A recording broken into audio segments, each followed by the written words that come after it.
The eviction notice was still warm from the printer when everything I thought I knew about my daughter crumbled to dust.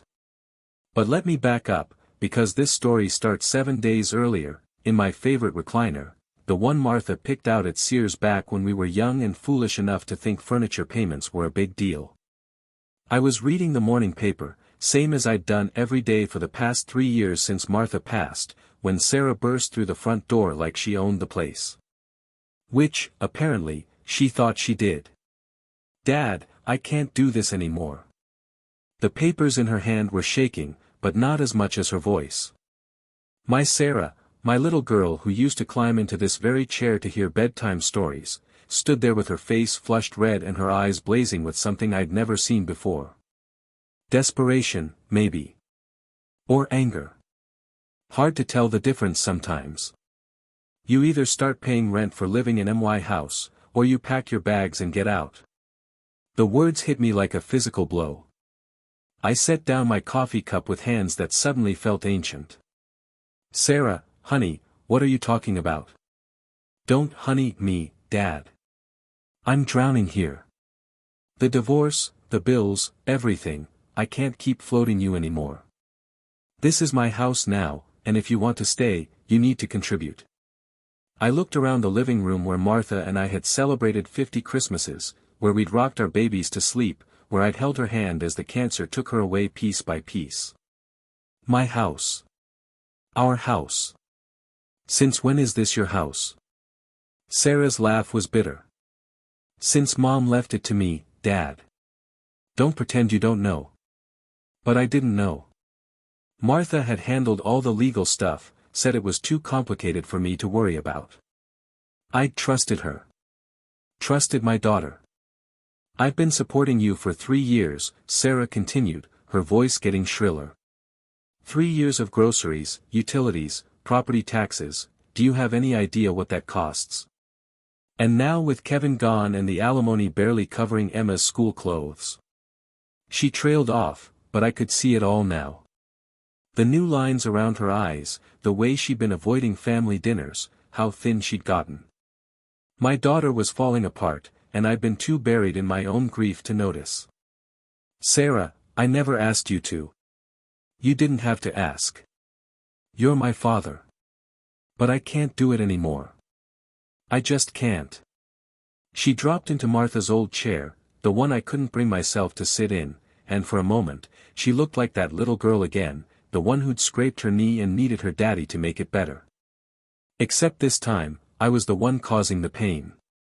"How much?" I asked quietly. "What? How much rent do you want?" Sarah straightened up, some of the fight coming back into her posture. $1,200 a month. That's fair for a house this size. $1,200. I'd raised 5 kids in this house on less than that. But times were different now, I supposed. Everything cost more. Everything hurt more. "I need to think about it," I said.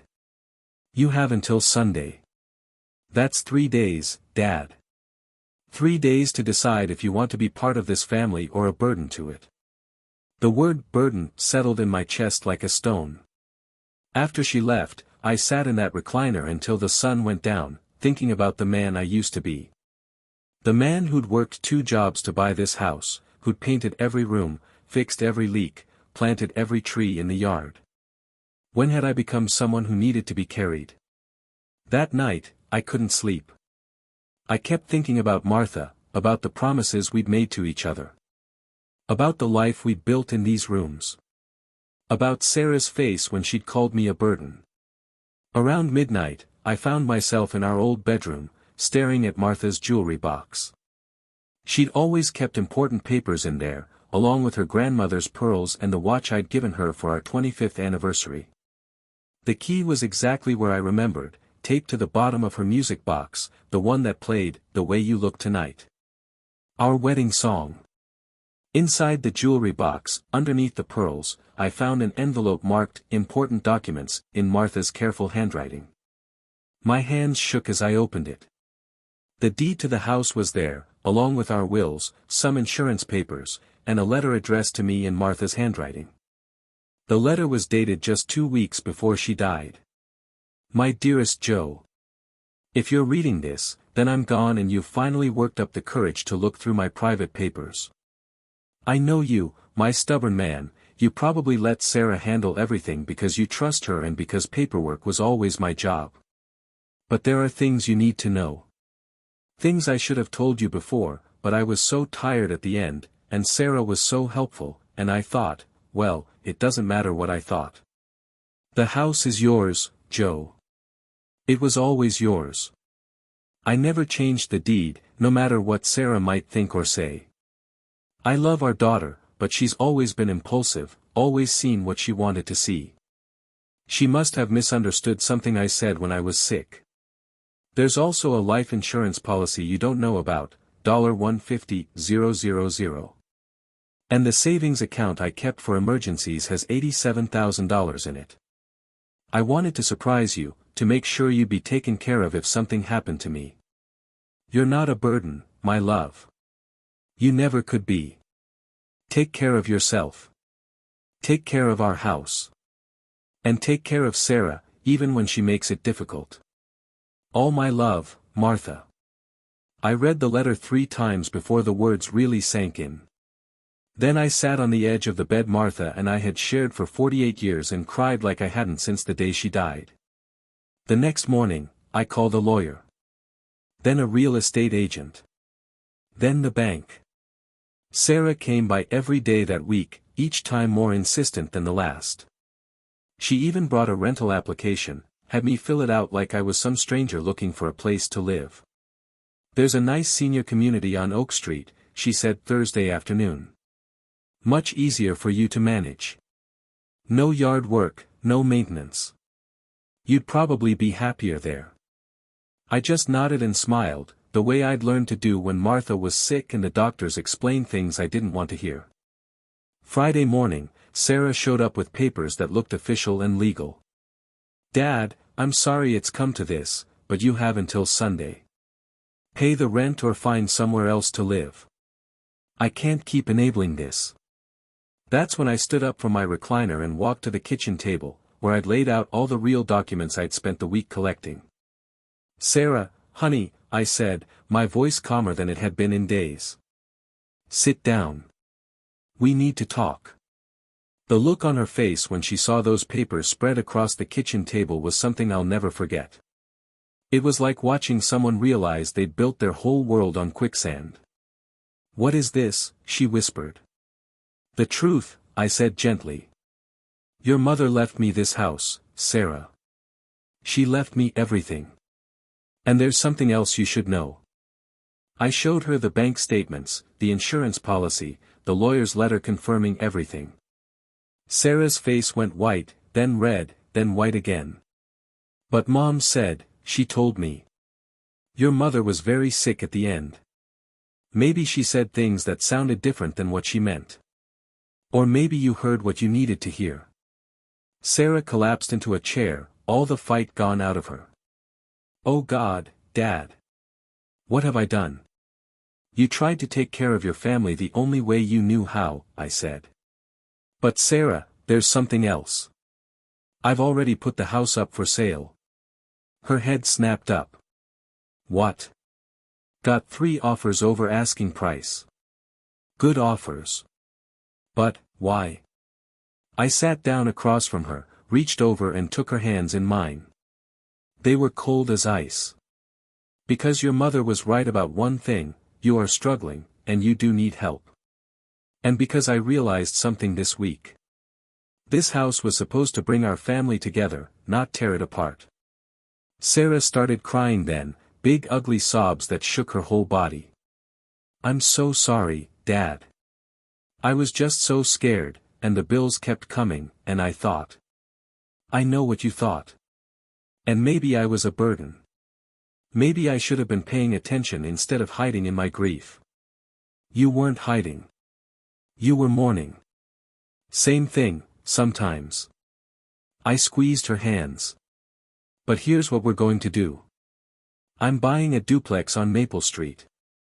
You'll live on one side, I'll live on the other. We'll both have our space, our independence. And I'm going to give you half the money from selling this house. Sarah's eyes went wide. Dad, no. I don't deserve. It's not about deserving. It's about family. It's about what your mother would have wanted. But I tried to steal your house. You tried to save your family. There's a difference. Sarah cried harder then, but they were different tears. Relief, maybe. Or hope. The duplex has a big backyard, I continued. Emma can have her own swing set. And there's a good elementary school just 2 blocks away. You've really thought this through. Had a lot of time to think this week. Sitting in that recliner, missing your mother, wondering how we got so lost. Sarah wiped her eyes with the back of her hand. Will you forgive me? Honey, there's nothing to forgive. We both made mistakes. The question is, do you want to start over? She nodded, unable to speak. Good, I said. Because I'm too old to break in a new family, and Emma needs her grandpa. 6 months later, I'm sitting in a new recliner, not as comfortable as the old one, but it'll do, watching Emma play in the backyard through my kitchen window. Sarah comes over most evenings for dinner, and sometimes she brings work and we sit at the table together, her with her laptop and me with my crossword puzzle. The house on Elm Street sold to a young couple with 2 babies. I drive by sometimes and see toys in the yard, new flowers in Martha's old garden. It makes me happy, knowing there's life there again. Sarah was right about one thing, I am happier now. We both are. Sometimes the best thing you can do is sell the past to build a better future. And sometimes, when you think your family is falling apart, you discover it was just finding a new way to fit together. Wanting to see what would happen next, subscribe to this channel to get to listen to more of our upcoming exciting stories. Click on then subscribe button now. Thank you. The morning after Sarah's ultimatum, I woke up feeling like I'd been hit by a freight train. My back ached from a restless night in that old recliner. I couldn't bring myself to sleep in the bedroom Martha and I had shared, not with all these questions swirling in my head like a tornado.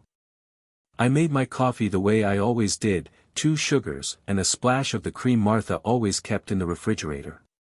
Routine was about the only thing keeping me steady these days.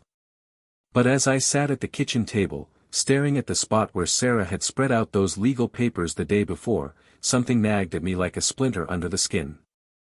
Sarah had been so certain, so righteous in her anger. This is my house now, Dad, she'd said, waving those documents like they were gospel truth. But Martha had never mentioned leaving the house to Sarah. Not once in all our conversations about getting our affairs in order. I pushed back from the table and walked to the living room window, looking out at the oak tree Martha and I had planted when Sarah was just 5 years old. That tree had weathered more storms than I could count, just like this house. Just like our family. But something was wrong. I could feel it in my bones the way I used to feel rain coming. By 10 o'clock, Sarah was back, this time with her friend Rebecca, a sharp-eyed woman with perfectly styled blonde hair who worked at some law office downtown. Rebecca carried a leather briefcase and wore the kind of confident smile that made my skin crawl. Dad, I brought Rebecca to help explain everything, Sarah announced, not bothering to knock. She's a paralegal, and she's looked over all the documents. Maybe hearing it from a professional will help you understand. Rebecca set her briefcase on the coffee table and pulled out a manila folder thick with papers. Mr. Patterson, I know this must be difficult, but the facts are quite clear. Your wife executed a quitclaim deed transferring ownership of this property to your daughter approximately 6 months before her death. She slid a document across the table toward me. The letterhead looked official enough, but something about it felt off. The paper was too white, too crisp. And the signature, Martha's signature, seemed somehow different from the way she usually signed things. You see here, Rebecca continued, pointing to a line near the bottom, your wife's signature is notarized and witnessed. This is a legal document that supersedes any previous ownership arrangements. Sarah nodded eagerly. Mom knew I'd need the security, Dad. With Kevin leaving and Emma to think about, she wanted to make sure we'd be okay. I studied the document carefully, running my finger along the edges. When exactly did Martha sign this? September 15th, Rebecca answered quickly. Just about 6 months before she passed. September 15th. I remembered that date clearly because it was the day after Martha's worst chemo session, the one that had left her so weak she couldn't even hold a glass of water without shaking. The day she'd spent 16 hours sleeping, barely conscious enough to take her medication. That's interesting, I said slowly. Because September 15th was the day Martha was in the hospital. Emergency dehydration. She was there for 3 days. Rebecca's confident smile flickered for just a moment. Well, perhaps I have the date wrong. No, I interrupted, standing up from my chair. You said September 15th. I remember because it was Emma's birthday party that weekend, and Martha was so upset about missing it. Sarah's face had gone pale. Dad, maybe you're confused. The cancer treatments, all that stress. My memory is just fine, Sarah. I looked at my daughter, really looked at her, and saw something I'd never seen before. Fear. Guilt. The same expression she'd worn at age 8 when I'd caught her stealing cookies before dinner. I think I need to see some other documents, I said quietly. What other documents? Rebecca asked, her voice suddenly less assured. Martha's will. The original deed to this house. Our marriage certificate. You know, the real paperwork. Sarah and Rebecca exchanged a glance that told me everything I needed to know. Dad, you're being paranoid, Sarah said. Why would we lie to you? That question hung in the air like smoke after a fire. Why indeed? After they left, Rebecca muttering about getting back to the office and Sarah promising to return the next day, I found myself standing in the basement doorway for the first time since Martha's funeral. She'd always handled the important papers, kept them organized in that old filing cabinet her father had given us as a wedding present. The basement smelled like dust and memories. Martha's Christmas decorations were still stacked in neat boxes along one wall, each one labeled in her careful handwriting, good china, photo albums, Emma's baby clothes. The filing cabinet sat in the far corner, looking as formidable as ever. Martha had always kept it locked, not because she was secretive, but because she was organized. Important papers need to be protected, she'd always said. I'd never needed to look through it before. Martha handled all our business affairs, paid the bills, dealt with insurance companies and tax forms. I'd been content to let her manage those details while I focused on work and family. But now I needed answers. The key wasn't in any of the obvious places. I checked the drawers of Martha's old desk, felt around the top of the cabinet, even looked inside her sewing box. Nothing. Then I remembered something, a conversation from years ago, back when we were young and paranoid about burglars. Martha had laughed and said she'd hidden the spare house key in the last place anyone would think to look. Her jewelry box. Back upstairs, I opened the small wooden box that had sat on Martha's dresser for 43 years. The contents were exactly as she'd left them, her wedding ring, too painful for me to move, the pearl earrings her mother had given her, the watch I'd bought for our 25th anniversary. I lifted the velvet tray that held her everyday jewelry, and there it was, a small brass key taped to the bottom with a piece of masking tape that had yellowed with age. My hands were shaking as I returned to the basement. The filing cabinet opened with a soft click, revealing 4 neat drawers filled with manila folders, each one labeled in Martha's precise handwriting. Insurance, taxes 2020 to 2024, medical records, house documents. I pulled out the house documents folder and carried it upstairs to the kitchen table, where the afternoon light was good. The original deed was there, dated 1973, the year we'd bought the house. Both our names were on it, just as I remembered. But there were other papers too, a stack of documents I'd never seen before. The real will was dated just 2 weeks before Martha died, witnessed by Dr. Richardson and his nurse, Patricia Wells. I recognized both signatures immediately.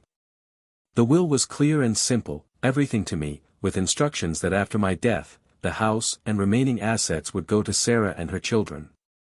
But it was the letter tucked behind the will that made my hands start trembling in earnest. My dearest Joe.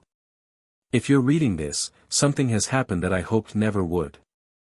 I've been worried about Sarah lately. The divorce has been so hard on her, and she's been asking questions about inheritance, about what will happen to the house when we're gone. Last week, she came to me with some papers she said would make things easier if something happened to you first. She wanted me to sign a quitclaim deed transferring the house to her name. She said it would avoid probate, save on taxes, all sorts of reasons that sounded logical. But Joe, I didn't sign anything. I told her we needed to think about it, talk to a lawyer, discuss it with you. She got angry, angrier than I've ever seen her. She said I didn't trust her, that I was being selfish, that I didn't understand how hard things were for her. I'm worried she might try something. I'm worried she might forge documents or create fake papers. I know how that sounds, I'm talking about our daughter, our little girl. But desperation makes people do terrible things, and Sarah is more desperate than we realized. I've hidden copies of all the real documents in the safe deposit box at First National. The key is in my jewelry box, behind the photo of Emma. Mr. Anderson at the bank knows you're authorized to access it. I pray you never have to read this letter. I pray I'm wrong about Sarah. But if I'm not, please remember that she's still our daughter. She's scared and hurting and making bad choices. Try to help her find her way back to the person we raised her to be. I love you both more than words can say. You're Martha. I read the letter 3 times before the full impact hit me. Sarah hadn't just been mistaken about inheriting the house.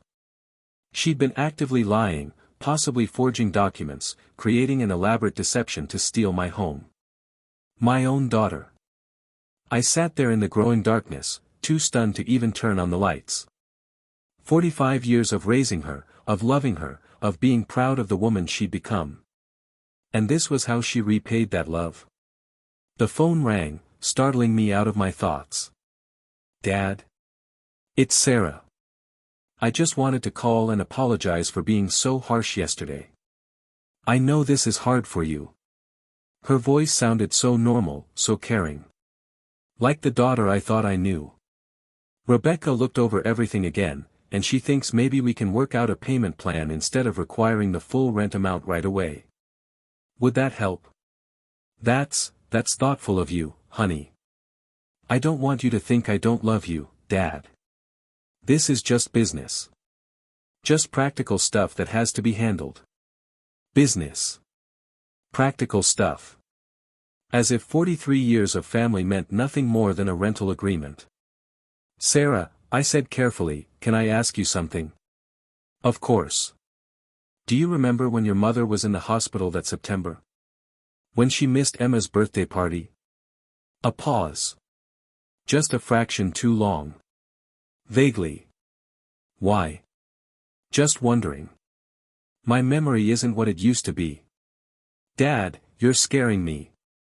Are you okay? You sound strange. I almost laughed at that. She was worried I sounded strange. I'm fine, sweetheart. Just tired. It's been a long couple of days. Okay. Well, get some rest. Tomorrow we'll sit down and figure out all the details, okay? Make this work for everyone. After she hung up, I sat in the dark kitchen for another hour, Martha's letter clutched in my hands. My daughter, my little girl who used to sit on my lap and listen to bedtime stories, was planning to steal my house and throw me out on the street. But the saddest part wasn't the betrayal. The saddest part was that she thought I was too old, too confused, too weak to figure it out. Well, Sarah was about to learn that her old man wasn't quite ready for the nursing home yet. I picked up the phone and dialed information. First National Bank, please. It was time to visit that safe deposit box. Time to gather all the real documents. Time to find out exactly how deep this deception went. And then, God help me, it would be time to decide what to do about my daughter. The woman I'd raised to be honest and kind and trustworthy had become someone I didn't recognize. Someone who could look me in the eye and lie without flinching. Someone who could plan to throw her own father out of his home and sleep peacefully at night. But she was still my daughter. And despite everything, I still loved her. The question was, how do you save someone who's determined to destroy herself? I had a feeling I was about to find out. Monday morning arrived gray and cold, matching my mood perfectly. I sat at the kitchen table with Martha's letter spread before me, along with all the real documents I'd retrieved from the safe deposit box the night before. Mr. Anderson had been helpful, even staying past closing time to let me access everything Martha had stored there. The evidence was overwhelming. Sarah had been lying about everything. But knowing the truth and deciding what to do about it were two different things entirely. I made my coffee and toast, same as always, trying to pretend this was just another ordinary morning. But everything felt different now. The house that had been my sanctuary for 43 years suddenly felt like a battlefield, and I wasn't sure I had the strength for the war that was coming. The phone rang at exactly 9 o'clock. Dad? It's Sarah. I was thinking we could meet with Rebecca again today, go over the rental agreement in more detail. Would 10:30 work for you? Her voice was bright, cheerful, as if we were discussing dinner plans instead of my eviction from my own home. Actually, honey, I'm not feeling too well today. Maybe we could postpone. Oh. A pause. Well, are you okay? Do you need me to bring you anything? For a moment, she sounded like my real daughter again, concerned, caring. It made my chest ache. I'm fine. Just tired. This whole situation has been stressful. I know, Dad, and I'm sorry. But once we get everything settled, you'll feel much better. Change can be hard, but sometimes it's for the best. Change. As if stealing a man's home was just another life transition. We'll talk soon, sweetheart. After she hung up, I sat staring at the phone for a long moment. Then I picked it up again and dialed the number I'd found in the yellow pages the night before. Harrison and Associates, how may I help you? I'd like to speak with an attorney about some property matters. Certainly. Mr. Harrison has an opening this afternoon at 2 o'clock. Would that work? That would be perfect. Next, I called Century 21. Then Coldwell Banker. By noon, I had appointments with 3 different real estate agents scattered throughout the week. Sarah wanted to play games with legal documents. Well, 2 could play that game. But first, I needed to see exactly how far she was willing to take this charade. Tuesday afternoon, Sarah showed up with Rebecca and a man I'd never seen before, tall, thin, with nervous eyes and a clipboard full of papers. Dad, this is Marcus Webb, Sarah announced as they walked into my living room. He's a property assessor. We thought it would be good to get an official valuation, for the rental agreement. Marcus nodded politely and began measuring rooms, taking photographs, making notes on his clipboard. He moved through my house like he was cataloging inventory, reducing 43 years of memories to square footage and market comparisons. Beautiful hardwood floors, he commented, running his hand along the banister Martha had polished every week for decades. Original crown molding. These older homes have such character. Character. That's what he called the scuff marks from Sarah's tricycle, the height marks we penciled on the doorframe to track Emma's growth, the worn spot on the kitchen linoleum where Martha had stood cooking thousands of meals. What do you think it's worth? Sarah asked, a little too eagerly. For rental purposes. I'd say you could easily get $1,500 a month. Maybe $1,800 with some updates. Sarah's eyes lit up like Christmas morning. $1,800. More than my entire Social Security check. Of course, Marcus continued, if you were thinking of selling, the market's very strong right now. Houses in this neighborhood are going for $320,000, $350,000. Maybe more with the right improvements. I watched Sarah's face carefully as Marcus spoke. She was doing calculations in her head, I could tell. Probably thinking about all that money, all the problems it could solve. "We're not selling," she said quickly. "This is the family home. We just want to optimize its potential." Optimize its potential. Corporate speak for kicking out your own father. After they left, I sat in my recliner and tried to reconcile the woman I just watched with the little girl who used to bring me dandelions from the yard, who'd cried when her goldfish died, who'd made me Father's Day cards with handprints and crooked hearts. When had she become someone who could smile at me while planning my destruction? Wednesday brought attorney William Harrison, a no-nonsense man in his 60s who looked like he'd seen every kind of family drama imaginable. "Mr. Patterson," he said after reviewing all my documents, "you have an airtight case here. The house is legally yours, no question. If your daughter is presenting forged documents or making false claims, that's fraud. We could have her arrested." "I don't want her arrested," I said quickly. "She's still my daughter." "I understand. But she's committed a serious crime. You need to protect yourself. What are my options?" Harrison leaned back in his leather chair. "Well, you could confront her with the evidence, demand she stop this nonsense. You could file a civil suit. Or..." He paused, studying me carefully. "You could sell the house yourself, before she has a chance to take any further action." "Sell it? The market's strong. You'd get top dollar. And it would solve your immediate problem. She can't steal a house you no longer own." I'd never considered selling. The house was supposed to stay in the family, passed down to Sarah and Emma. But maybe some traditions weren't worth preserving. "Think about it," Harrison said. "In the meantime, I'll prepare some documents establishing your clear ownership, just in case you need them." Thursday, Sarah arrived with a young couple, David and Monica Chen. She introduced them. They looked to be in their 30s, him in a business suit, her in yoga pants with a toddler on her hip. "Dad, I know this might seem premature, but David and Monica are looking for a rental in this neighborhood. I thought maybe you could meet them, see if you'd be comfortable having them as neighbors." "Neighbors? In my own house?" Monica bounced her baby and smiled at me. "Mr. Patterson, we absolutely love this house. The kitchen is exactly what we've been looking for, and the backyard is perfect for little Sophie here."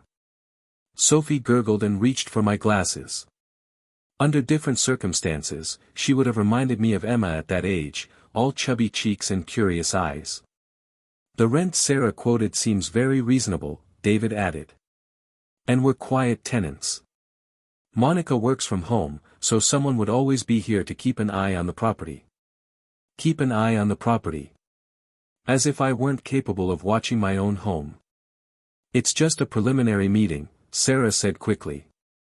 "Nothing's decided yet. But I thought you should know that there's interest.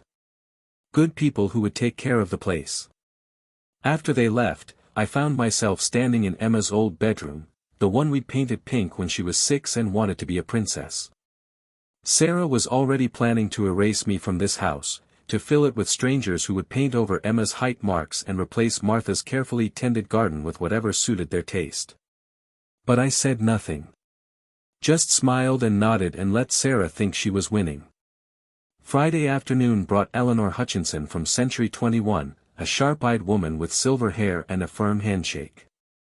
"Mr. Patterson, I've been selling homes in this neighborhood for 23 years, and I can tell you this house is a gem. Original hardwood, established landscaping, excellent bones. In today's market, I'd list it at $375,000. That much? Easily. Maybe more. There's a shortage of homes in this price range, and yours has been beautifully maintained. How soon were you thinking of listing?" I looked around the living room where Emma had taken her first steps, where Martha and I had danced on New Year's Eve for 30 years running, where we'd opened Christmas presents and celebrated birthdays and argued about everything from politics to what color to paint the kitchen.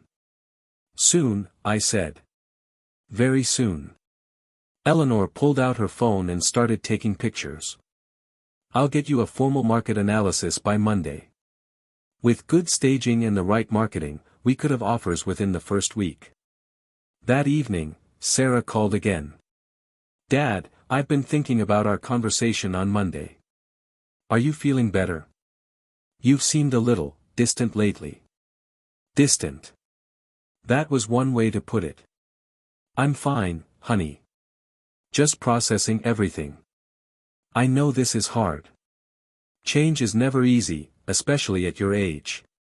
But I really think once you see how nice Sunset Manor is, you'll be excited about the move." Sunset Manor. She'd already picked out my nursing home. "Have you thought about my offer? The rental arrangement?" "I've thought about it a lot," I said truthfully. "And? I think you're right, Sarah. Change can be good sometimes." I could hear the relief in her voice. "Oh, Dad, I'm so glad. I was worried you were going to be stubborn about this." Stubborn. Like wanting to live in your own home was some kind of character flaw. "When do you want to make it official?" I asked. "Well, Rebecca has prepared all the paperwork. We could sign everything Sunday afternoon, if that works for you. Then you'd have a couple weeks to pack, look at places, get settled. A couple weeks to pack up 43 years of life and memories." How generous of her. Sunday sounds fine. Wonderful. "Oh, Dad, you're making the right choice. I know Mom would be proud of how you're handling this." Mom would be proud. The woman who'd warned me in her letter that Sarah might try exactly what she was doing.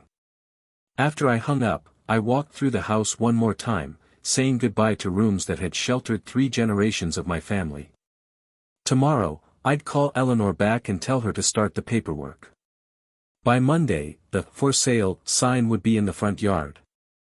Sarah thought she was so clever, manipulating a confused old man who didn't understand legal documents. She thought I was too weak, too trusting, too broken by grief to fight back. She was about to learn just how wrong she was.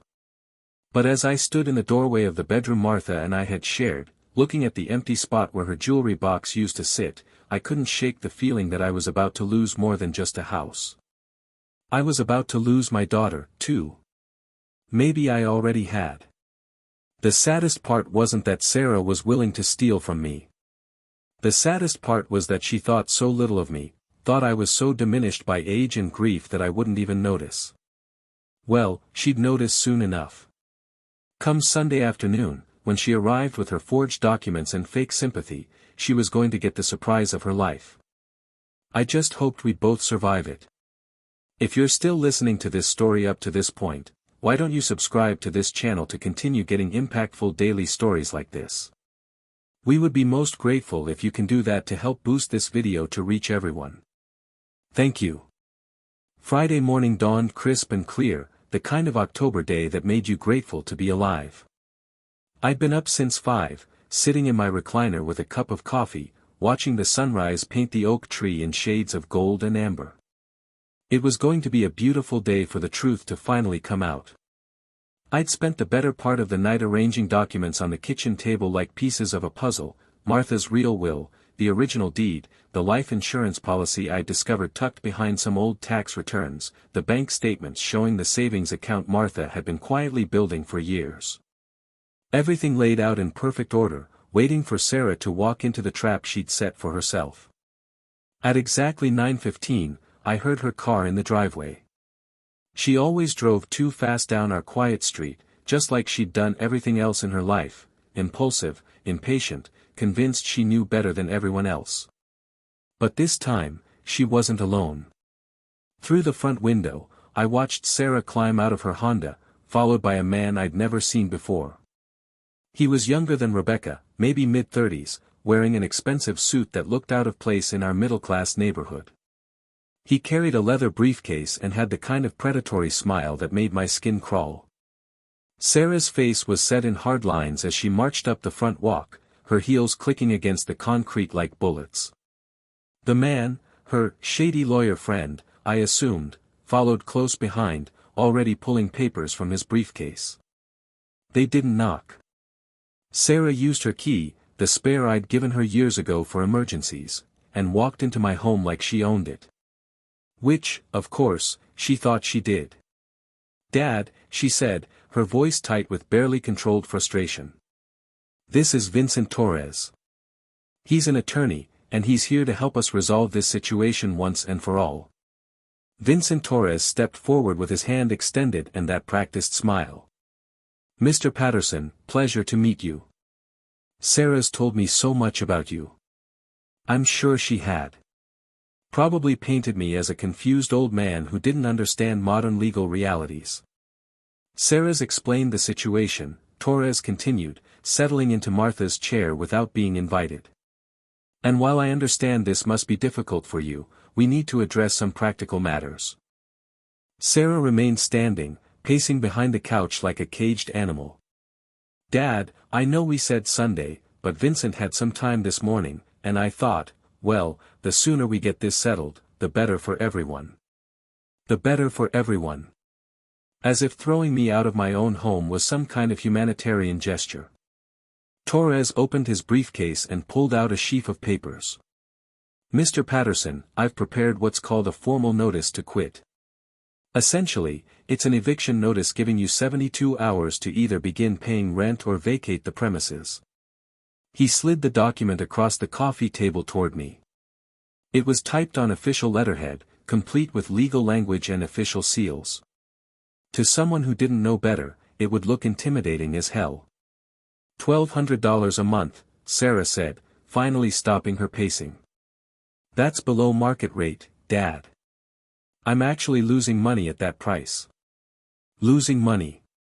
On a house she didn't own. "And if you can't afford the rent," Torres added smoothly, "Sarah's found a lovely assisted living facility that specializes in seniors who need a little extra support. Sunset Manor has an opening next week." Sunset Manor. The same place Sarah had mentioned on the phone. They'd already made arrangements to warehouse me. "I'm sorry it's come to this," Sarah said, but her eyes were hard as flint. "But you have until Sunday night to decide. Pay the rent or find somewhere else to live." That's when I stood up from my recliner. Slowly, deliberately, I walked to the kitchen table where I'd spent half the night arranging the truth in neat, undeniable stacks. "Sarah, honey," I said, my voice calm as a summer lake, "sit down. We need to talk." "Dad, we've talked enough. This is just business now. Sit down." Something in my tone must have gotten through to her because she stopped talking and sank onto the couch. Torres looked less certain now, his practiced smile wavering as he watched me gather up the documents I'd laid out so carefully. "You know," I said conversationally, carrying the papers back to the living room, "your mother always said you were too impulsive. Too eager to get what you wanted without thinking through the consequences." I spread the documents across the coffee table, right on top of Torres's fake eviction notice. Martha's real will. The original deed showing my name as sole owner. The life insurance policy. The bank statements. "These are interesting reading," I continued. "Especially this letter your mother left for me." Sarah's face had gone white as she stared at the papers. Torres leaned forward, his eyes scanning the documents, and I watched his confident expression crumble like a house of cards. "Where did you get these?" Sarah whispered. "From your mother's safe deposit box. The one she told you didn't exist." Torres cleared his throat. "Mr. Patterson, I'm not sure what game you're playing here, but—" "No game," I interrupted. "Just the truth. Something that seems to be in short supply around here lately." I picked up Martha's will and held it where Sarah could see her mother's signature, the real one, witnessed by Dr. Richardson and Patricia Wells. According to this document, which was properly notarized and filed with the county clerk, your mother left everything to me. The house, the life insurance, all of it. Sarah's mouth opened and closed like a fish out of water. But she told me." "She told you what, exactly?" "Because according to this letter she left me, she never signed anything transferring this house to you. In fact, she specifically warned me that you might try something like this." I handed Martha's letter to Sarah and watched her read it, watched the color drain from her cheeks as she realized her mother had seen right through her.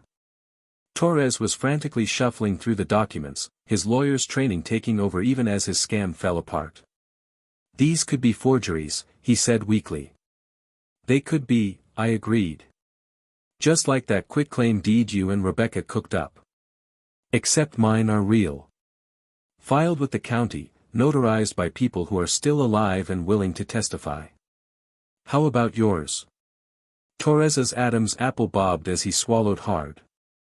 He was already calculating how quickly he could distance himself from this mess.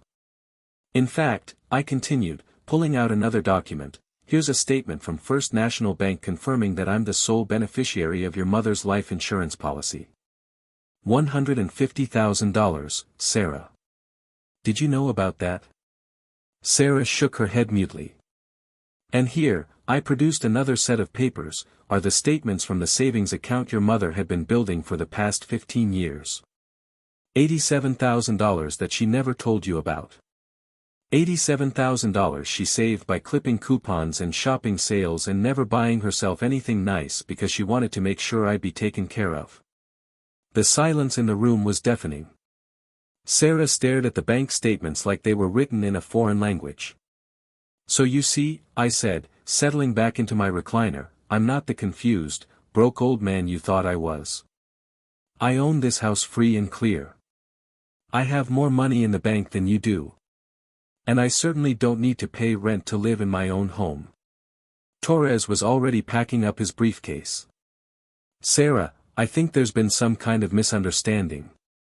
The only misunderstanding, I said sharply, is thinking you could run a con on someone who's been around long enough to spot a fake from a mile away.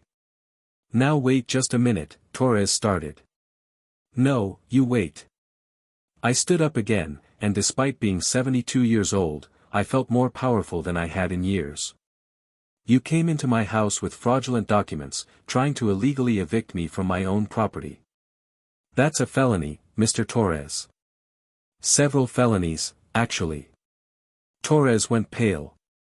I was acting on information provided by my client. Your client lied to you. And if you had done even 5 minutes of due diligence, you would have discovered that. Instead, you chose to help her commit fraud.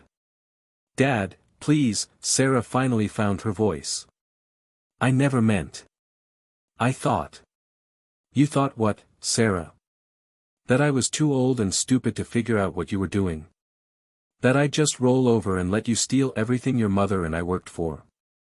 Tears were streaming down Sarah's face now, but I couldn't tell if they were from shame or anger or just the shock of being caught.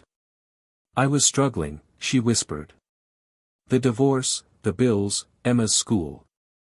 I just thought, if Mom had left me the house, I could rent it out, get some income.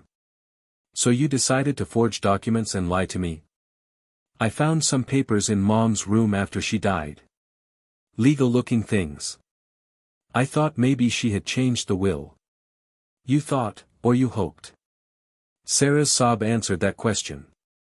Torres was halfway to the door. Sarah, I think it's best if I. If you leave, I said without looking at him, I'm calling the police. Fraud, attempted theft, conspiracy, I'm sure they'll find plenty to charge you with. He froze with his hand on the doorknob. On the other hand, I continued, if you stick around and help sort this mess out, maybe we can handle this as a family matter. Torres looked between Sarah and me, calculating his options. Finally, he set down his briefcase and returned to the living room, though he didn't sit down. Sarah, I said gently, why didn't you just come to me? If you were having money troubles, why didn't you ask for help instead of trying to steal from me? Because I was ashamed, she whispered. Because I didn't want you to know how badly I'd screwed up my life. Because Kevin left me for his secretary, and I can barely afford groceries, and Emma needs new clothes for school, and I thought if I could just figure it out on my own. So you decided to throw your own father out on the street? I thought you'd be happier at Sunset Manor. They have activities and people your own age and you thought I wouldn't notice that you were stealing my house. Sarah buried her face in her hands. I'm sorry. I'm so sorry, Dad. I didn't know what else to do. Looking at my daughter, really looking at her, I could see the desperation that had driven her to this point. The dark circles under her eyes, the way her clothes hung loose on her frame, the tremor in her hands that spoke of too much stress and too little sleep. She wasn't evil. She was drowning. But that didn't excuse what she tried to do. Mr. Torres, I said, I think you should leave now. And if I were you, I'd forget this conversation ever happened. Torres nodded quickly and headed for the door, his expensive suit rumpled and his confidence shattered. The sound of his car starting and driving away seemed to echo through the house. Sarah and I sat in silence for a long moment, the coffee table between us covered with the evidence of her betrayal and my financial security. What happens now? She finally asked. Now, I said, we figure out how to fix this mess. Together. You're not going to have me arrested? I looked at my daughter, my little girl who used to bring me pictures she'd colored, who'd cried when her goldfish died, who'd graduated summa cum laude from college and made me so proud I couldn't stop talking about it for months. You're still my daughter, Sarah. But things are going to change around here. No more lies. No more schemes. If you need help, you ask for it. If you have problems, we solve them together. Like a family should. Sarah nodded, tears still streaming down her face. And Sarah? Yes. Don't ever underestimate your old man again. For the first time in weeks, I saw a ghost of a smile cross her face. I won't, Dad. I promise. We had a long way to go before things were right between us again. Trust, once broken, takes time to rebuild. But looking at Sarah sitting there surrounded by the wreckage of her deception, I realized something important. Sometimes the people we love make terrible choices.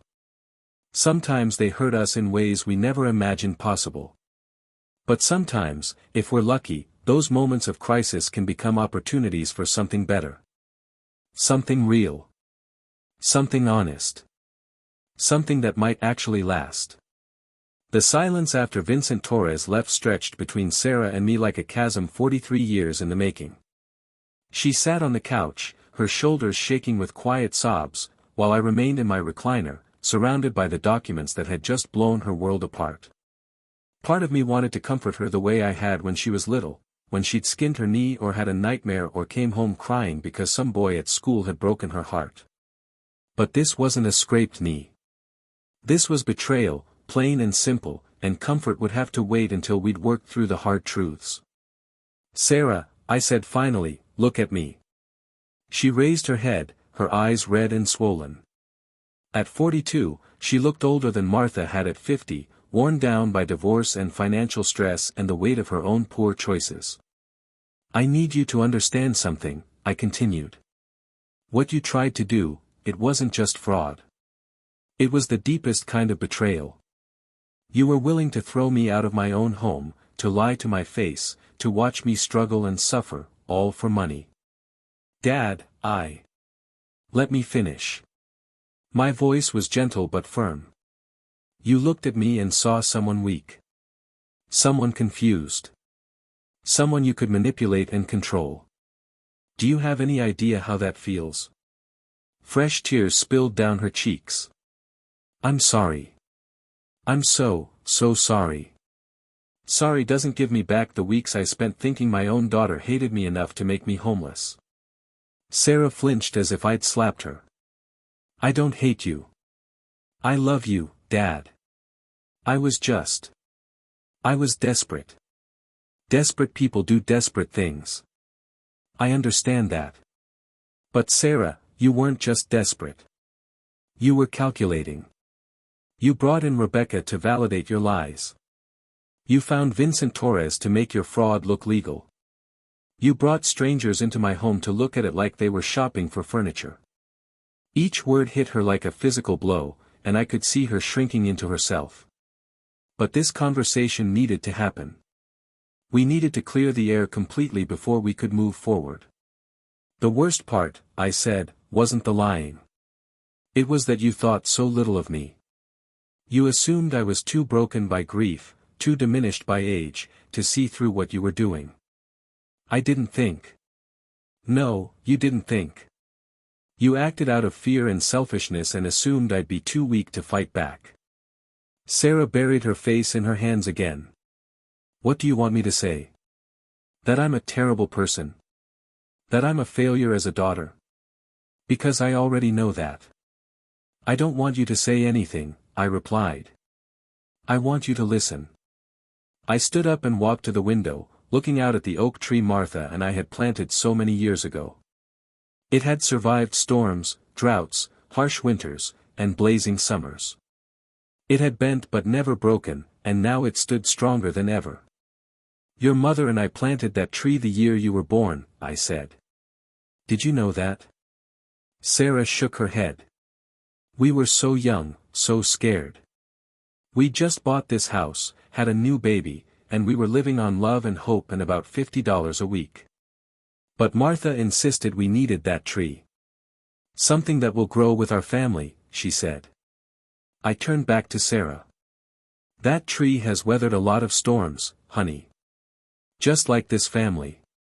And here's what I've learned about storms, they either break you or they make you stronger.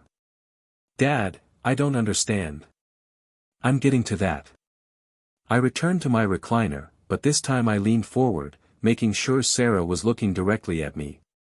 Now here's where the story gets really interesting, and why I'm telling you all this. Sarah wiped her eyes with the back of her hand, waiting. Instead of throwing you out or calling the police for what you've done, I'm going to make you a different kind of offer. Her eyes widened with something that might have been hope. You see, I'd already put the house up for sale before this whole confrontation happened. Eleanor Hutchinson from Century 21 has been working on it all week. We got 3 offers over asking price in just 2 days. You're selling the house. Sarah's voice was barely a whisper. I am. And here's why. I picked up the bank statements and insurance documents from the coffee table. Your mother left me well provided for, Sarah. Better than either of us realized. I don't need this big house anymore. It's too much space, too many memories, too much maintenance for one old man. Sarah stared at me as if I were speaking a foreign language. But more importantly, I continued, your mother and I bought this house to build a family, not to tear one apart. And if keeping it means we'll spend the rest of our lives fighting over it, then it's better to let it go. I don't understand what you're saying. I smiled at her, the first genuine smile I'd given my daughter in weeks. I'm saying I'm selling the house, and I'm giving you half the proceeds. Sarah's mouth fell open. What? Not because you deserve it after what you pulled, I added quickly. But because that's what your mother would have wanted. She loved you, Sarah. Even when she wrote that letter warning me about what you might do, she still loved you. Dad, I can't. I can't take your money. Not after what I tried to do. It's not my money. It's family money. And family takes care of family, even when they make terrible mistakes. Sarah started crying again, but these were different tears. Relief, maybe. Or gratitude. But here's the kicker, I said, unable to keep the excitement out of my voice. I also bought a duplex across town on Maple Street. You know the one, near Emma's school, with the big backyard and the covered porches? Sarah nodded, still too stunned to speak. You can live on one side, and I'll live on the other. We'll both have our independence, but we'll still be family. And if you're struggling financially, well, maybe it's time we helped each other instead of fighting each other. A duplex? 2 separate homes, connected but independent. You'll have your space, I'll have mine, but Emma can run back and forth between them. She can have her own swing set in the backyard, and I can watch her play from my kitchen window. Sarah was staring at me like I'd just told her I was planning to join the circus. I talked to Jonathan Myers at the bank yesterday, I continued.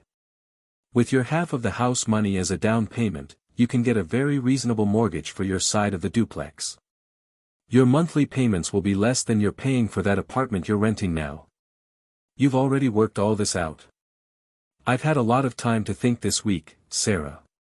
About what your mother would want. About what's best for Emma. About what's best for both of us. Sarah stood up and walked to the window, looking out at the tree we'd planted when she was born. I don't understand why you're doing this.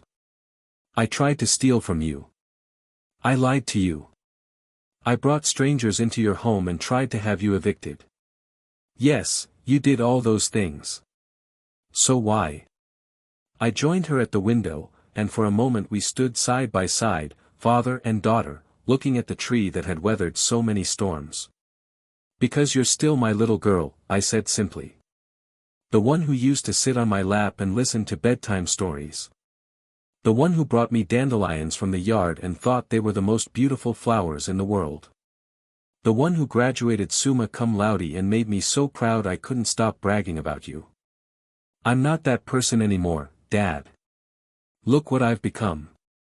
You're exactly that person. You just lost your way for a while. Sarah turned to face me, and I saw something in her eyes I hadn't seen in years. Not just gratitude, but genuine affection. The kind of love that had been buried under years of disappointment and struggle and pride. Are you sure about this? She asked. The duplex, I mean. Living so close together, what if we drive each other crazy? I laughed, and it felt good to laugh with my daughter again. Honey, we've been driving each other crazy for 42 years. What's a few more? But what if I mess up again? What if I make more bad choices? Then we'll deal with them together. As a family should. Sarah hugged me then, and I held her tight, remembering all the times I'd held her as a child, when she was sick, when she was scared, when she just needed to know that someone loved her unconditionally. Thank you, she whispered against my shoulder. Thank you for not giving up on me. I'll never give up on you, Sarah. You're my daughter. That means something. The closing on both properties happened 3 weeks later. Margaret Collins, the buyer of our family home, was a young teacher with 2 small children who fell in love with the oak tree and promised to take good care of it. Watching her kids run around the backyard where Sarah and Emma had played gave me peace about the decision. The duplex on Maple Street was everything I'd hoped it would be. Sarah's side had 3 bedrooms, a modern kitchen, and a living room that got beautiful afternoon light. My side was smaller but perfect for one person, 2 bedrooms, a cozy kitchen, and a front porch where I could sit and watch the neighborhood kids walk to school. Emma was thrilled with the arrangement. She had her own room at her mother's place, but she also had a second bedroom at Grandpa's house, complete with the dollhouse I'd built for Sarah when she was Emma's age. It's like having 2 homes. Emma announced on moving day, running back and forth between the 2 sides of the duplex with the boundless energy of an 8-year-old. That first month was an adjustment for all of us.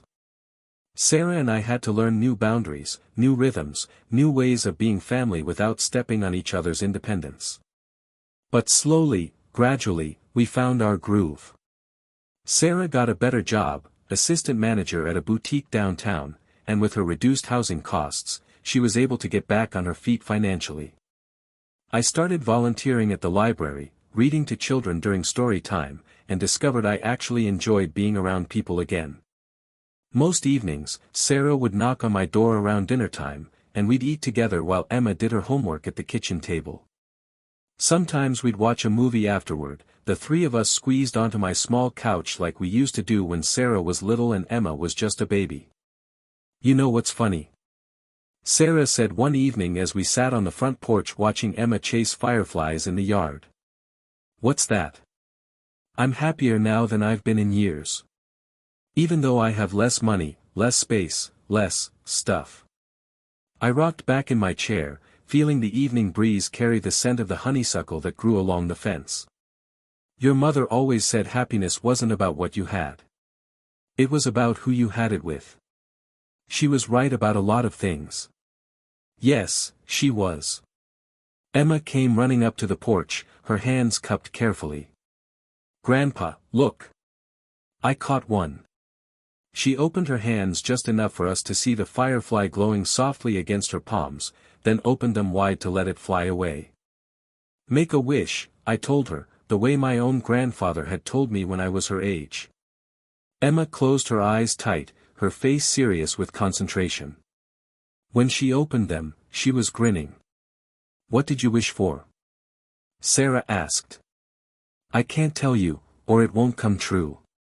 But it already is coming true. As I watched my granddaughter run back into the yard, with my daughter beside me and the future spreading out before us like a promise, I realized Emma wasn't the only one whose wishes were coming true.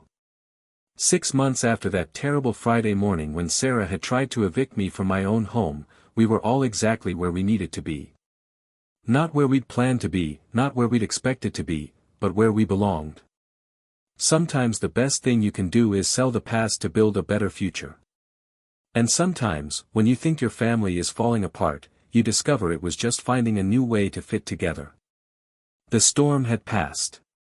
The tree was still standing. And we were still family. That's really all that matters in the end. Thank you for watching this video. Subscribe, like and share this video to continue listening to this type of story daily and also, to appreciate this community too. I would like to hear your wonderful opinion about this story. Please comment below.